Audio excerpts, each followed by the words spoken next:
Baladesh Melanore. I'm sure that everyone is familiar with who the Westboro Baptist Church are by now.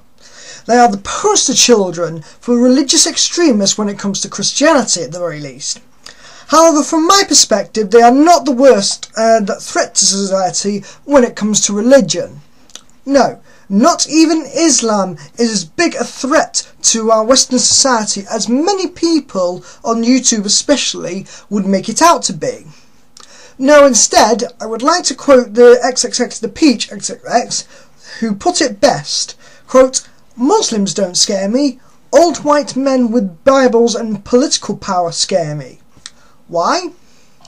It all comes down to the very core of the attitudes that these people have. Bigotry. To quote Wikipedia, bigotry is defined as a person obstinately, I apologise for not pronouncing that properly, or intolerantly devoted to his or her own opinions and prejudices, especially one exhibiting intolerance and animosity toward those of differing beliefs. The predominant usage in modern English refers to a person hostile to those of differing race, ethnicity, nationality, interreligion prejudice, gender and sexual orientation, homelessness, various medical disorders, particularly behavioural disorders and addictive disorders, and religion or spirituality. Forms of bigotry may have a related ideology or world views.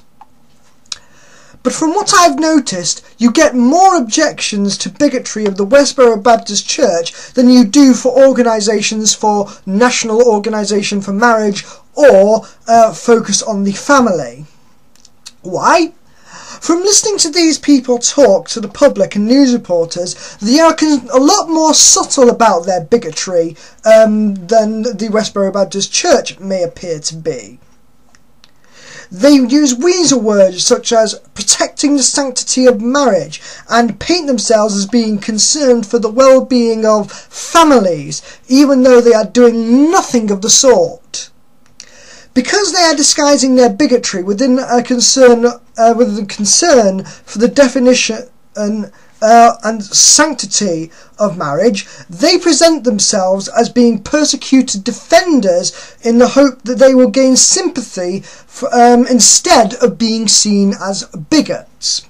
But they cannot hide the underlying bigotry that can be easily found to any rational person who is able to read between the lines. These organisations hide under two layers of justification for their own bigotry. The Westboro Baptist Church only hides under one layer: religion. By appealing to the authority of a higher power when they invoke God, they try to shed themselves of much of the responsibility for spewing such hate,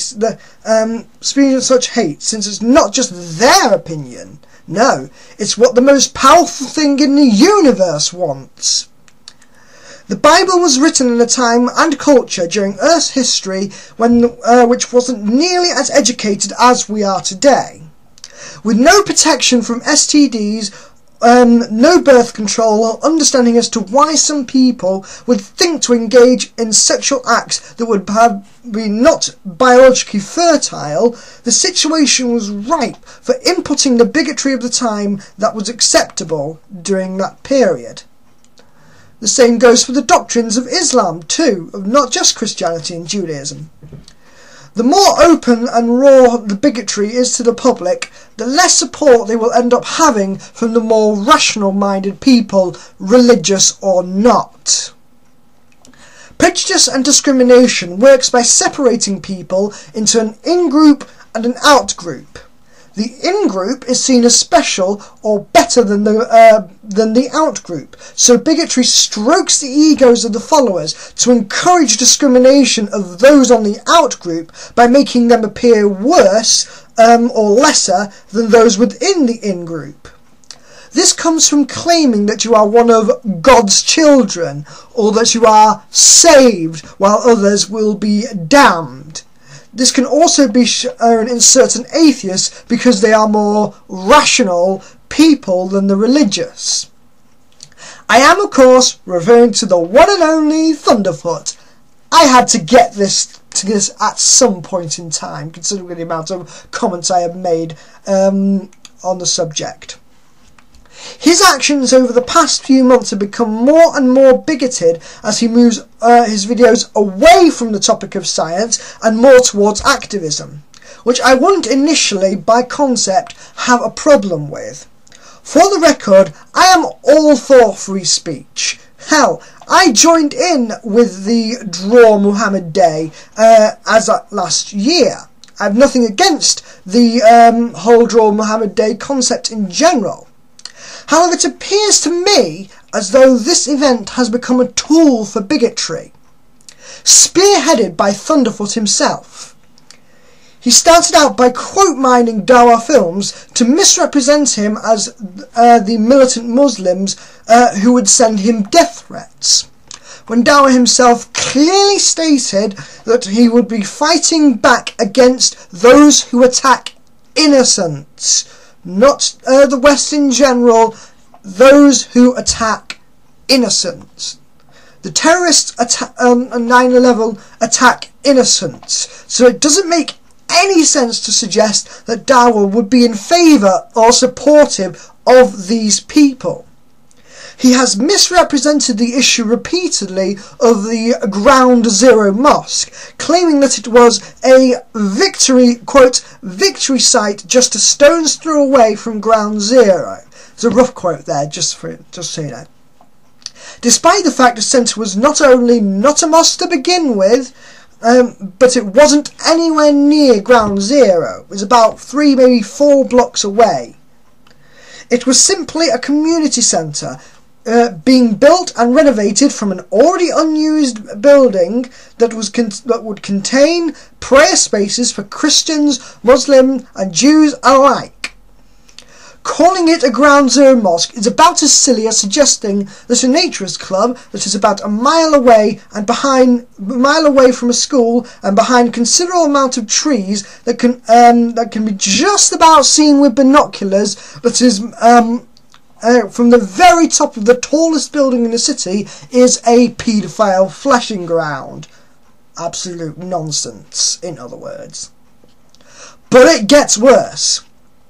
Thunderfoot has implied repeatedly that the moderate Muslims are either just as bad or non-existent compared to the militants, because when the militants strike, you hear not a peep from them, and the fact that their doctrine commands them to fight. He brings up Saudi Arabia a lot to further promote his point. When his critics like It's the Superfly and Coughlin616 point out the flaws in his argument, as well as suggesting there is a clear distinction between what the doctrine says and how people act, he does not address the critics directly like any rational person would do when defending an argument. Thunderfoot instead quote-mines them, hypocritically accusing Coughlin of not only photoshopping his body onto the head of a man masturbating, despite the fact that he did the same with Kent Hovind, and the fact that Coughlin said directly who it was and that it was not him, but he also goes as far as stating on the Thinking Atheist podcast that Coughlin is causing a atheist civil war, or that Coughlin is not only a stalker, but he is also mentally ill, as if for some reason being mentally ill is a reason for dismissing the merit of one's arguments. Am I the only one who thinks that it should be ringing big alarm bells of bigotry in this case? This fits the very definition of bigotry, right to the letter. He is separating himself and particular users into an in-group, the elitists, being better and more deserving respect than others as rationalists, and the out-group, the religious and the sympathisers, as many have put it. This is what made me unsubscribe from Thunderfoot. He understands the first and even the second layer of bigotry disguised as flimsy, going after the religious beliefs and doctrines. But he has failed to understand the biggest underlying problem when it is with the biggest underlying problem that it is with the people he sees himself crusading against. He even uses his own mask of bigotry, coming from as a defender of freedom of speech and reason. But as recent actions have shown, he is nothing of the sort. In closing, bigotry and intolerance takes many forms. I am more than supportive of those who both hold a religious belief and those who criticise the concept of religion.